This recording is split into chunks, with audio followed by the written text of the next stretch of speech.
Hi, it's Stevie K, your box-ticking comedian.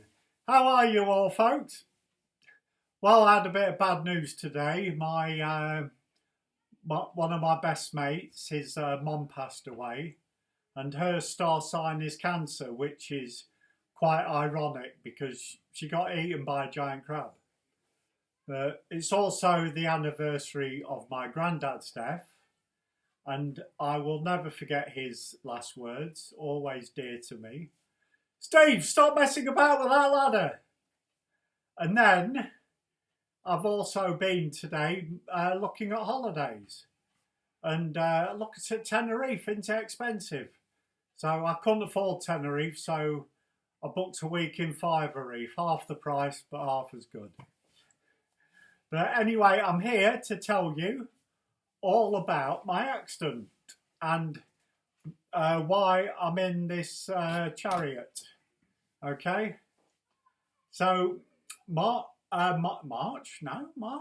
my birthday. November the 16th, 1996, which is a long time ago now. 1996 is always a date that will be etched into my mind because that is the date of my accident. Well, I went to see a friend in Boston, went to see football, FA Cup game there. Boston won 3-0 against Morecambe. Came home after the game, stopped off at a petrol station, and that was the last time I walked. Got out, filled up, got myself 10 B&H. Yes, I used to smoke, filthy habit. But anyway, I got out there, came into my car, and that was the last time I ever walked. And I drove home and I fell asleep and ended up into a ditch, which I can't remember any of that. My next memory was waking up in Queensmead Hospital, Nottingham. And I woke up and I thought this was some sort of afterlife because I was fully under lots of morphine, and all I could see was this semicircle of people. All my family were there. I had my brother and my sister, my mum and her partner Sid, my dad and his partner Scylla. I had Auntie Kath and her two children, Jane and Elaine, and everyone was round there. I thought, great way to get a family get together. Just have a serious accident, and they all were really worried about me. Okay, Steve, and they mopped me brow, and it's good to see that you've come round. And I knew what had happened. They didn't tell me, but then the doctor came in, closed the curtains, and he said, well, I've got some pretty bad news for you, and I've got some fairly good news. I said, well, hit me with the bad news. I know what's happened to me. He said, yes, you've got a spinal cord injury from T6. You're paralysed from the chest down, and that is the bad news. I said, what's the good news? He said, you've seen that blonde-haired nurse on the ward? I said, yes, the one with the nice legs. He said, that's the one. So I'm taking her out tonight. I said, that's the good news. He said, yeah, that's good news for me, isn't it? Well, what a thing to come out with. But anyway, I then went from Queensmead after being high on morphine for a week to the Princess Royal Spinal Injury Unit in Sheffield. And there I was on bed for 7 weeks, just had this catheter stuck out of me. And I had to eat, wee, poo, watch telly. My whole life was on the bed. The only highlight of that year was it was the Only Fools and Horses, what should have been the last series, when they all had their fortune and they sold the clock at Sotheby's, and made a fortune. That was probably my highlight of being in bed that year. Christmas Day on the ward, which food was all right. But there was Eric on my bay, Alistair, and a bloke called John. Alistair and John were quite a bit older than me. They were in their early 60s or whatever. Eric was about the same age as me, late 20s, early 30s. I was 30 when I had the accident. So we used to have enemas in the morning. That wasn't good. Having to smell everyone else's going on the bed. You needed an NBC suit about 9 in the morning. We had breakfast first, then lunch, then tea. I was so bored and I was so desperate for a smoke. And then after 7 weeks, they got me out of bed, hoisted me. Couldn't wait to get out of bed.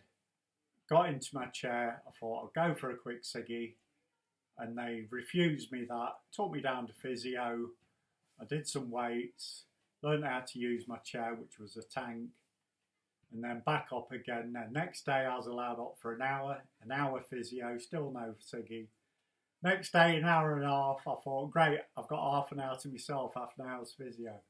So I managed to scrounge a couple of fags and I thought, oh, 8 weeks without a fag, God, that tastes good. God, I've really missed you. I looked at my ciggy and I thought, I have really missed you. I was one of those people that was born to smoke. I smoked at school. Did give up for 8 years before that. Stupidly started again. Had a cigar one Christmas. Did loads of running. Did the Lincoln half marathon, which was good. Anyway, after that, after loads of physio for 6 months, occupational therapy, learning how to go in and out the car, in and out the bath, learning how to cook, learning how to live life. They said I was ready to go home. Well, when I went home, there I was at my dad's guest house, and I had a commode which wasn't very good. That for 3 weeks, and I couldn't get upstairs. I actually asked my brother if he could lift me upstairs so I could use the toilet and bathroom, and he actually said to me, "Get this, that." He said, you can bum it up the stairs. And he said, I've been going on the stairs and I've not moved my legs at all. I've relaxed them. And I've been bumming it up on the stairs. I thought, you ain't got an effing clue, mate. It's dead weight. I give up. I give up. Anyway, I managed to get my own flat. I got married to Mandy. I've been divorced since. Good times, bad times, whatever. And I have got so many amazing friends. I am so effing lucky, I can tell you.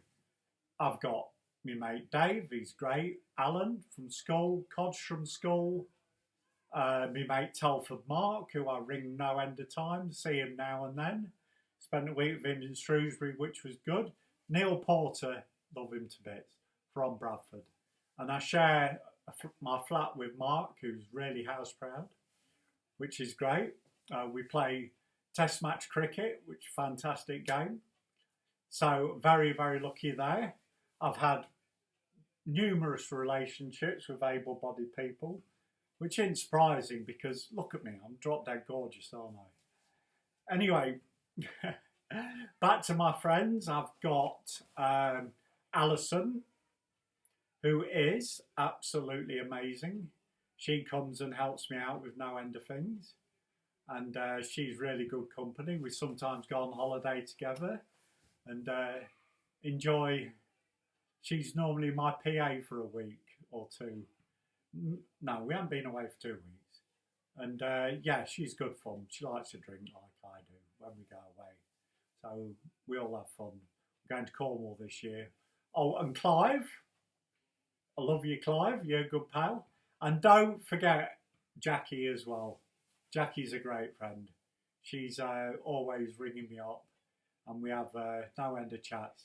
We see each other occasionally, but she's a good one, Jackie is, all right? And I love all my friends. I'm very, very lucky to have them all. I'm probably one of the luckiest people going. I've done a 10K. I've written a book.